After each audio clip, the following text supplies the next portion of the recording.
Ustedes ya lo conocen, ha estado en anteriores oportunidades con nosotros, el psicólogo Juan Ruiz del Amor, psicólogo orientador y director del Instituto de Educación Secundaria Alquipir de Sedejín. Hoy quisimos traerlo una vez más para que nos siga hablando de educación, porque es muy, pero muy importante, evidentemente, la cultura, la educación de nuestros hijos, que ha cambiado y ha cambiado tanto, diría yo, aquella que nosotros recibíamos hace 5 décadas atrás y la que se recibe hoy día. Por eso, en primer lugar, los saludamos. Buenas noches. Muchas gracias por estar con nosotros. A vosotros.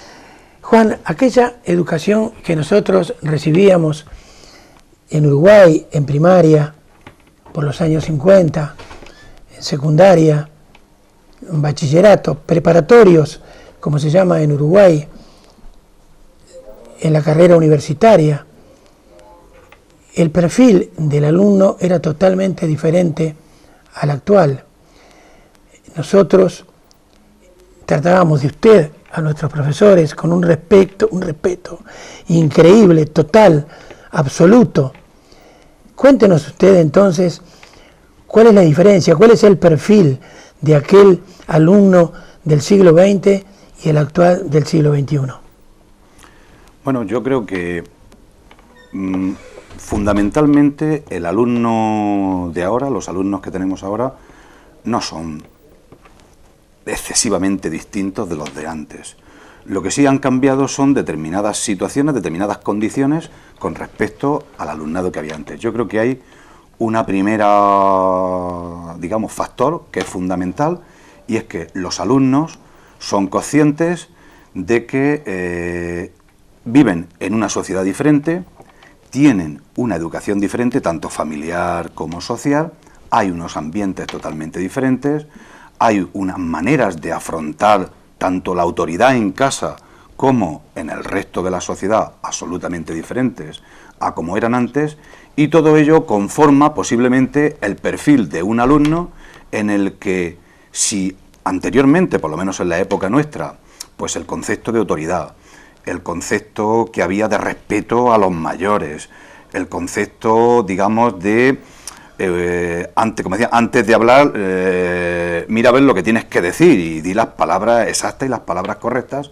pues eso ahora se le da mucha menos importancia, no son valores que se inculquen a los chavales, o por lo menos que lo interioricen los muchachos, y entonces tenemos un joven, pues yo llamaría un poquito más espontáneo, un poquito más descarado, un poquito más, como decimos, no se calla ni una, que si él considera, aunque no lleve razón evidentemente, de que se le está tratando de manera injusta, pues no utiliza los cauces que podríamos decir normativos, ordinarios, para realmente hacer valer sus derechos, sino que lo primero que hace es protestar y lo primero que hace es rebelarse. Entonces, esas son características que nosotros sabemos que están ahí, y que yo pienso que si la respuesta ante ese perfil, ante esas características, es la adecuada, todo eso se mitiga, todo eso llega un momento en que realmente no ocurre. Y cuando digo no ocurre, es lo siguiente. Yo recuerdo, o sea, para mí la gran diferencia está: antes, un profesor, un padre, incluso cualquier ciudadano, el respeto lo tenía, pero no porque se lo ganaba a esa persona, sino porque ya socialmente e incluso de acuerdo con la normativa que había y el ambiente que había, digamos, a nivel de todo el ambiente, tanto a nivel, digamos, social como a nivel educativo, estaba dado por hecho que eso no se podía producir. Por lo tanto, cualquier persona, por el hecho de ser mayor, por el hecho de ser un padre, por el hecho de ser un maestro o un profesor, ya tenía, como si dijéramos, la autoridad ganada, hasta cierto punto.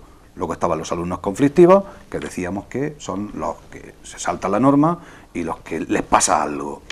Sin embargo, ahora vemos que, por el perfil de ese alumno, la autoridad la tiene que ganar uno. Es decir, el respeto, la autoridad, el que realmente lo que tú dices los alumnos sean capaces de hacerte caso, de creer en lo que tú le estás diciendo, de pensar que eres coherente con lo que estás diciendo, tiene uno que ganárselo en un grado bastante alto. ¿Sí?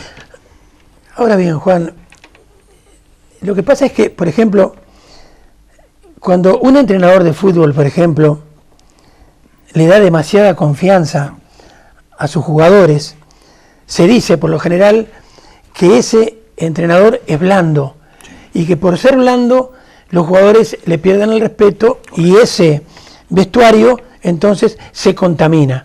Entonces, hoy día yo veo, por ejemplo, que los chavales ya a nivel de la ESO no solo tutean al profesor, sino que, por ejemplo, si no están de acuerdo con una nota, mire si nosotros nos íbamos a fijar que un profesor nos ponía un 4, un 5, un 8 o un 10 y íbamos a ir a protestar, tanto nosotros como nuestros padres, el hecho de que no estuviésemos de acuerdo con la nota que el profesor nos había puesto. Era totalmente impensable.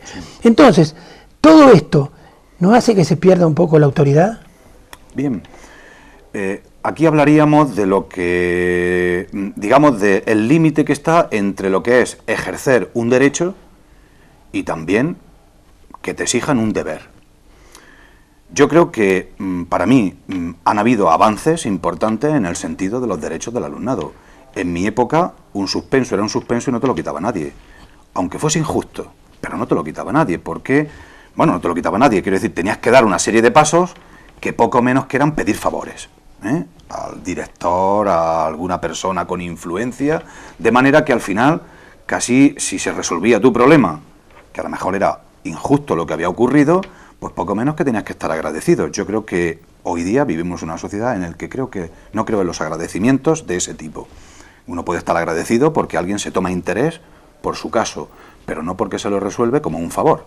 Los favores yo creo que están a título de amistades y cuestiones, digamos, personales, pero los derechos son para exigirlos y ejercerlos. Hoy día los alumnos tienen una serie de derechos que a mí me parecen bien. Derecho a saber cómo ha sido evaluado, cómo ha sido puntuado su examen, a que los criterios objetivos de evaluación le han sido aplicados. Y si no los entiende, hay que explicárselos a él y a sus familias. Eso me parece correcto.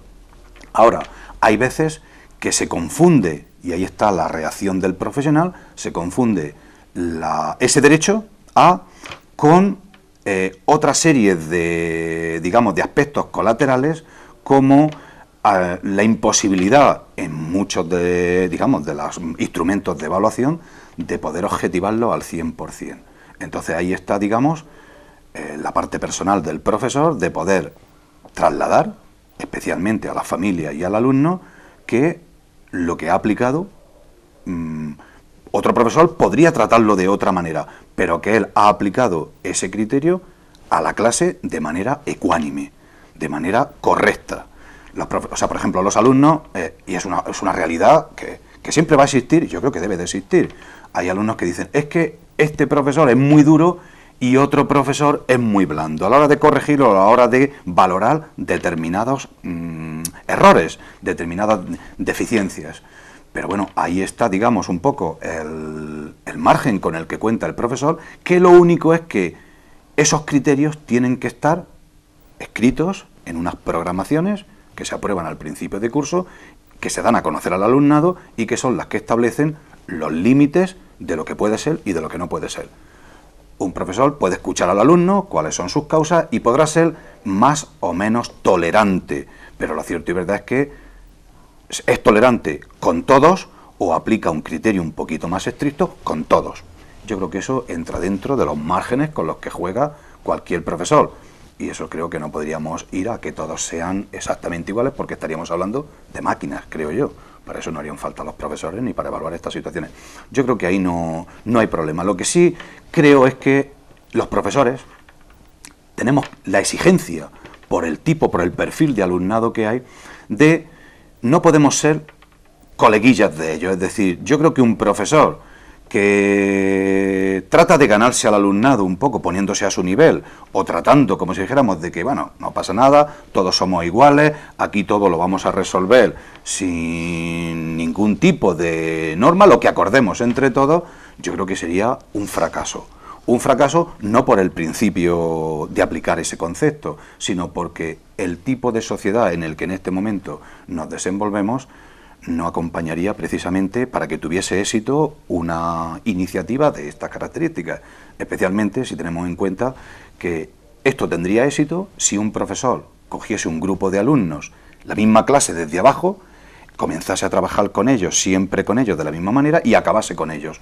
Posiblemente el alumnado entendería perfectamente a este profesor y respondería a su estrategia. Pero teniendo en cuenta que cada año cambia muchísimo el profesorado, cambian los grupos de alumnos, estas estrategias, pues, lo normal es que no den resultados. Yo creo que está el equilibrio entre que el profesor, especialmente al principio, marca las pautas, los mínimos sobre los que debe de desarrollarse el respeto, el funcionamiento del aula, cómo va a discurrir cada una de las cosas, los cauces para cualquier malentendido resolverlo y dejar un margen como el profesor estime, teniendo en cuenta las características de los alumnos que tiene, un margen de flexibilidad en el que le da participación al alumnado un poquito para que opine, haga propuestas y alguna de esas propuestas que pueda hacer, pues el profesor la pueda utilizar precisamente para ganarse ese alumnado, es decir, para entender que el profesor está allí para ayudarle y que lo único que quiere es que las cosas funcionen y que todos se vean beneficiados. Cuando el alumno entiende que ese profesor se interesa por ellos, que lo que quiere es sacarlos adelante, que comprenden los problemas que tienen, que cuando hay fallos aplica de manera no como venganza, sino en aplicación de lo que había acordado, las sanciones que tenga acordadas con ellas para que todo funcione, ese profesorado se gana el respeto de ese alumnado y a partir de ese momento cada día no tiene ningún problema para funcionar con el alumnado. Juan, para concretar e ir entonces, yo diría, al meollo del asunto, en su concepto y en una cláusula, ¿se ha avanzado o se ha retrocedido en lo que se refiere a entonces a esa vinculación alumno-profesor? Yo no lo trataría en términos de avance o retroceso, sino de que el tipo de alumnado que tenemos ahora es tan diferente al que había antes, no como alumno, sino como el entorno social, es decir, tanto lo social como lo familiar, como lo educativo, ha cambiado. En lo educativo, antes nos encontrábamos unos alumnos, por lo menos especialmente en los institutos, donde ya había habido una selección. Es decir, ahora mismo en los centros de secundaria, en la ESO, están todos los alumnos, todos los chicos. Esa enseñanza obligatoria, están ahí todos. Antes no. Antes, cuando pasaban de octavo de GB en la reforma de los años 80, pero anteriormente, cuando yo estudiaba, pasábamos con 10 años, después de quinto de primaria, y sinceramente pasábamos muy poquitos. O sea, estudiar en un instituto era un privilegio. El que tu familia pudiera darte estudios era poco menos que... Primero tenías que ser un buen estudiante, es decir, que esta persona va a aprovechar los estudios, si no, ni te daban paso, siquiera no te daban la oportunidad de que pudieras pasar, a no ser que tu familia fuera pudiente, evidentemente. Eso ya hacía una selección enorme de que los que pasaban eran buenos alumnos, alumnos interesados en estudiar, no iban a crear ningún problema, o los problemas eran mínimos. Posteriormente se aplicó la reforma hasta octavo de EGB, pero en octavo de EGB ya pasaban un tanto por ciento de alumnos, en el que había un 35%, dependiendo de zonas, 25, 35, 40, en el que ya no pasaban ni a los institutos a hacer BUP, el sistema anterior, ni a la formación profesional a hacer formación profesional. Pero ya de por sí mismo, aunque hubieran pasado todos, resulta que los buenos estudiantes iban al BUP y los estudiantes más flojos iban a la FP, los que no podían sacar un bachillerato en teoría, y los problemáticos, evidentemente, con lo cual ya habíamos hecho una nueva selección.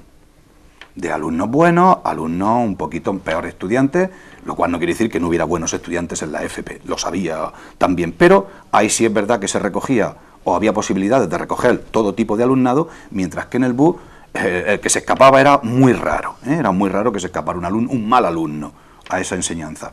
Ahora nos encontramos con que todos los alumnos están hasta cuarto de la ESO, entre comillas, están en los institutos, buenos y malos.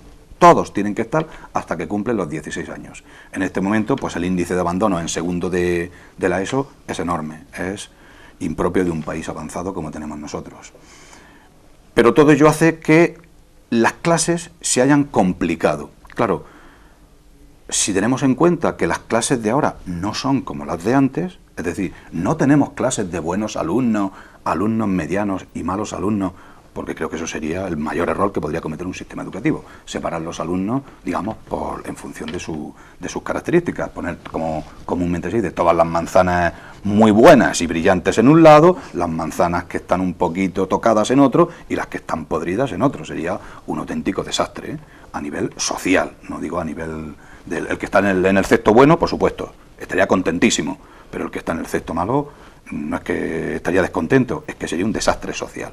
Por lo tanto, hay en las aulas una diversidad, una multiculturalidad, una variedad de intereses en los alumnos, alumnos que quieren estudiar, alumnos buenos estudiantes, alumnos malos estudiantes, alumnos que no están motivados, que esa complejidad es un reto al que tenemos que hacer los profesores. Claro, para mí, desde luego personalmente y por mi experiencia, el gran problema es que no se ha producido un cambio en la formación del profesorado lo suficientemente intenso y lo suficientemente amplio y correcto como para que ese profesorado que sabe que va a dar clase a este tipo de alumnado, que ese perfil lo va a tener en cuanto llegue al instituto, venga con una serie de estrategias y con una serie de instrumentos metodológicos y de todo tipo para realmente poder responder a esa realidad. Así nos encontramos con que luego ese profesor, sin experiencia, sin haber recibido una formación concreta en esto que se va a encontrar, pues poco menos que el eslogan sería solito ante el peligro. Allá te las apañes y cuando tengas una serie de años de experiencia, pues a lo mejor ya sabes sortear, digamos, este tipo de dificultades. Pero yo creo que no se puede ir hoy día diciendo que vamos a ver si cuando ya tengas un tiempo de experiencia, pues esto lo resuelves, sino que el tipo de educación que hoy día requiere de profesionales muy bien preparados desde el principio. Aquí existe un concepto que no se puede aplicar a la educación, que era el famoso aprendiz. Normalmente se decía que un alumno para aprender un oficio, pues lo que hacía era irse, un ejemplo, a un taller, empezar desde abajo, trabajando con el mecánico, con el mejor mecánico que hubiera de ayudante, ver cómo hacía las cosas ese mecánico y al final lo iban dejando poco a poco, le iban dando responsabilidades hasta acabar, bueno, pues siendo igual de bueno o mejor posiblemente que el maestro que había tenido y que le había enseñado. En educación eso no es posible. No es posible, primero porque los recursos son los que son y son los justos, por no decir insuficientes. Por lo tanto, el profesorado no puede ser apoyado en su labor. No hay otro profesional que lo pueda llevar junto con él y decir, bueno, vas a ver cómo un poquito yo he resuelto estos problemas con mi experiencia, con mi preparación, sino que desde el primer día que aprueba una oposición o es interino, entra a una clase y se enfrenta a esa clase todas las horas que tiene, clases distintas, chicos distintos y problemáticas absolutamente diversas. Ese profesor tendría que venir con una preparación muy específica para dar clase. Es decir, no es lo mismo hacerse uno, pues no sé, biólogo, matemático, psicólogo, para trabajar en un centro que para trabajar en una clínica, por ejemplo. Es decir, por ejemplo, cuando yo fui preparado en mi carrera, pues yo, a pesar de tener la especialidad de psicología escolar, lo cierto es que eso fue solamente un año, en la que a mí me especializaron un poquito en psicología escolar, pero yo tenía una preparación en la que en teoría podía trabajar en clínica, en una empresa o en un centro educativo. A mí eso no me parece correcto. Lo correcto hubiese sido que una vez que tengo una preparación de conocimientos generales de psicología, por ejemplo, los 2 últimos años yo tenga que decidir ¿En qué campo me gusta a mí de la psicología? ¿Me gusta el campo educativo? ¿Me gusta el campo de la orientación? Sí, pues especializarme a fondo en ese campo para realmente, al día siguiente de acabar mi carrera, presentarme a una lista de interinos para trabajar en un instituto o aprobar una oposición, llegar a algún instituto y desde luego a mí nadie me tiene que preparar en nada. No tendría la experiencia, pero sí todos los instrumentos y toda la preparación para poder desarrollar bien mi labor, por supuesto, con la vocación y con el interés que uno tiene. Eso creo que hay que aplicarlo a todas las carreras universitarias y que las personas, los licenciados que van a ir a un instituto ya saben, antes de acabar la carrera con suficiente antelación, yo diría que casi un par de años antes, qué es lo que quieren, que tienen vocación, que dar clase a unos chicos es difícil, hay que tener una serie de armazón, que eso lo da la preparación, lo da también la formación en la carrera, tanto a nivel mental como a nivel de instrumentos, para poder enfrentarse a esas situaciones y además salir airoso de ellas, en el sentido de, con seguridad, sabiendo que lo que estás haciendo, si hoy no da fruto, probablemente te lo dé dentro de un mes, y no que la mayoría de las veces nos vemos sometidos a tal presión y a tales situaciones que lo que hacemos son palos de ciego, es decir, ahora pruebo esto, veo que no me funciona, cambio, pero es que no he dado suficiente tiempo para que funcione, porque no estaba seguro de lo que estaba haciendo, nadie me ha dicho qué es lo que tengo que hacer, ni nadie está seguro de, no me han preparado para ello, por lo tanto voy resolviendo los problemas a salto de mata. Ese salto de mata lo que hace es que cuando coja la línea correcta tampoco me va a dar resultado, porque tampoco le voy a dar suficiente tiempo para que la respuesta sea la correcta. Es decir, si un profesor está seguro de que llevando una línea muy concreta al final eso le va a dar resultado, pues debe de insistir un mes, 2 meses, porque estoy seguro que al final le da resultado. Claro, si lo aplico un mes y cuando veo, pues lo estaré haciendo mal, cambio y me voy a otro punto, ni va a funcionar el anterior ni va a funcionar el nuevo. Y eso probablemente esté ocurriendo o nos ocurra con mucha frecuencia. Muy bien, creo que en lo que respecta al educador, en lo que respecta al educando, entonces nos ha clarificado don Juan perfectamente bien qué es lo que está pasando en el siglo XXI y lo que puede pasar inclusive de futuro con esta educación. Pero ahora queremos hablar con él de otro tema, yo diría controvertido. En nuestro país, por ejemplo, en Uruguay, en Argentina, aparte de lo que respecta al profesorado, a las autoridades y al alumnado de un centro de educación, existen lo que se llaman las APA, Asociación de Padres de Alumnos. Hoy en día tenemos entendido que aquí se llaman Asociación AMPA, Asociación de Madres y Padres de Alumnos. Pues ¿cómo funcionan en nuestro país? Un rápido pantallazo. Cuando comienza el año lectivo, las autoridades envían cartas a los papás del chico que está estudiando, en la que le dicen si quieren ellos venir en un día determinado por el centro educativo para determinar si quieren sumarse a una dirección que ya el instituto tiene y trabajar conjuntamente con ellos. Aquellos padres que quieren, evidentemente, forman lo que se llama entonces la Asociación de Padres y Alumnos.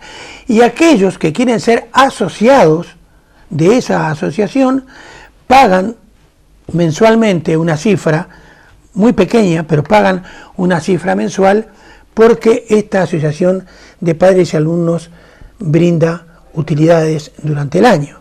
Entonces mi pregunta, Juan, es ¿cuál es la utilidad del AMPA aquí en España y cuál es la relación que tiene esa AMPA con autoridades y también con los padres de los alumnos del instituto? Sí. Bueno, yo creo que aquí en España hay por lo menos un planteamiento similar al que tú acabas de describir en el siguiente sentido. Las asociaciones de padres y madres de alumnos son voluntarias, es decir, forman parte de ellas los padres que quieren. Por eso mismo es una asociación, sirve la figura jurídica que sirve para cualquier tipo de asociación, ya sea juvenil, ya sea cultural o ya sea educativa. Un conjunto de personas les mueve un interés común, en este caso, claro, en la educación de sus hijos, y constituyen una asociación con unos fines y con unos objetivos, con unos estatutos. Cada asociación de padres pues tiene unos estatutos, que normalmente pues suelen ser unos estatutos muy similares entre todas. Hay algo así como unos estatutos prototipo, en el que los padres pues introducen las variaciones que ellos creen que tienen que ver con su realidad, con su contexto, y la mayoría pues se parecen muchísimo en cuanto a los fines y los objetivos. Esos padres, evidentemente, voluntariamente pagan una cuota, en este caso aquí en nuestro municipio es anual, por la que le da, el pagar esa cuota, los derechos que se derivan de esos estatutos, que normalmente son pues beneficiarse de una serie de pequeñas ventajas en cuanto a la devolución de los ingresos que puedan conseguir tanto por cuotas o por subvenciones de administraciones. Pero, perdón, que te corte un segundo, pero ¿es obligatorio para todos los papás de los estudiantes del instituto el pagar esa cuota anual? No, eso es voluntario. Es decir, pertenecer a la asociación es que la familia entiende que la asociación es interesante, la asociación tiene unos fines en los que él cree que puede beneficiar a su hijo, que puede beneficiar la educación. Es casi un poquito como si dijéramos como cualquier ONG, por decirlo de alguna manera. Entonces, una cosa es la asociación de padres, que tiene reconocido dentro de lo que es la normativa legislativa un representante en el órgano de dirección y de control de los institutos, que es el consejo escolar. Y luego está no la asociación, sino los derechos de los padres por el simple hecho de que su hijo está matriculado en el centro, pertenezca o no pertenezca a la asociación, que también tienen una representación en ese consejo escolar, pero simplemente como padres. Hay unas elecciones donde se presentan el padre que quiera, puede pertenecer a la asociación o no, y el más votado es el que sale elegido para, en ese consejo, pues trasladar la voz de los padres o las inquietudes de los padres o aquello que los padres le trasladen, como a cualquier representante de cualquier institución política o de cualquier otra índole. Entonces son como dos estructuras. Pero ¿cuál es el interés de la AMPA? Pues para mí la AMPA es una organización con una estructura, con una junta directiva, con unos padres que se reúnen periódicamente y que, de acuerdo con la información, tanto que proporciona el propio centro educativo como el que proporcionan las autoridades y el que se trasladan por parte del resto de los padres, pues analizan problemáticas, analizan situaciones, analizan necesidades, y lo que hacen en todo momento es, junto con la dirección, bien trasladar propuestas o bien analizar y pedir que analicemos determinadas situaciones para ver cuál es la mejor manera de solucionarlos. Desde nuestro punto de vista, el papel que puede cumplir una asociación de padres es esencial. Es decir, no es lo mismo si hay AMPA que si no la hay. Desde luego no es igual. No es lo mismo si el AMPA es activa que si el AMPA es pasiva. Cuando el AMPA es activa, los réditos y los resultados que vas acumulando a lo largo del tiempo, que a veces parecen que no son importantes, resulta que son importantísimos, y resulta que sin esa labor posiblemente no se habrían conseguido, aunque todo es relativo. Cuanto más implicados están esos padres, más son capaces, primero, lógicamente, de trasladar, especialmente a los profesores, pues el interés y el entusiasmo por la labor que estamos desarrollando.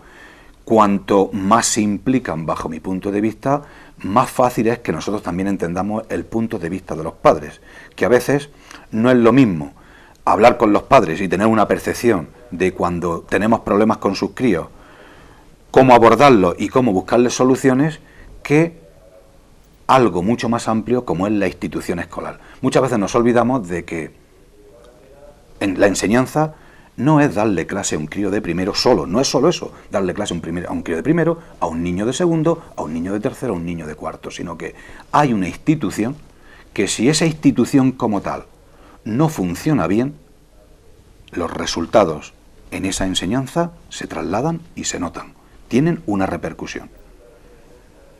La enseñanza no son compartimentos estancos, es decir, llega el profesor, da clase el profesor y maravilloso. Es decir, podríamos decir, yo a veces he oído, bueno, es que si el profesor es muy bueno, ya está todo hecho, por decirlo de alguna manera. Sí, bueno, en su materia, en esa materia posiblemente ese profesor traslada a los alumnos el entusiasmo, la motivación, les enseña muchísimo y todo va de maravilla.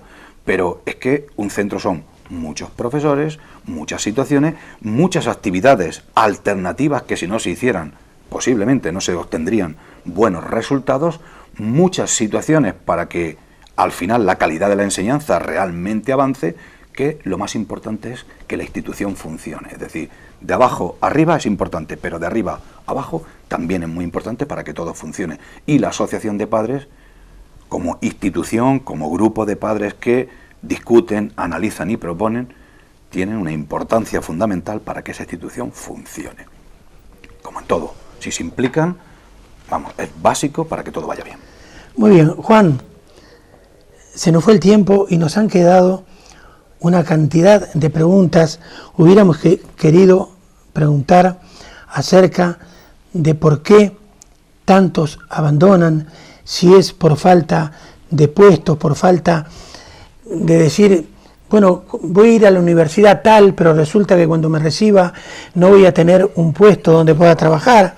Nos quedó hablar de qué es la selectividad, que en nuestros países no existe, por qué se aplica, qué organismos otorgan becas a los estudiantes más necesitados, los cambios que usted piensa, que una cantidad de preguntas que en una segunda entrega que me gustaría que fuera la próxima semana, el próximo martes, siguiéramos conversando. ¿Puede ser? Sí, sin ningún problema. Podemos bueno, yo hablando de estos temas. En nombre de los televidentes también se lo agradezco de todo corazón, y a ustedes decirles entonces que después de los sanos consejos de siempre, nos vamos a hablar nuevamente con nuestro muy buen amigo, el psicólogo Juan del Amor Moya, acerca de una segunda entrega de lo que es el estrés. Hasta dentro de muy pocos instantes.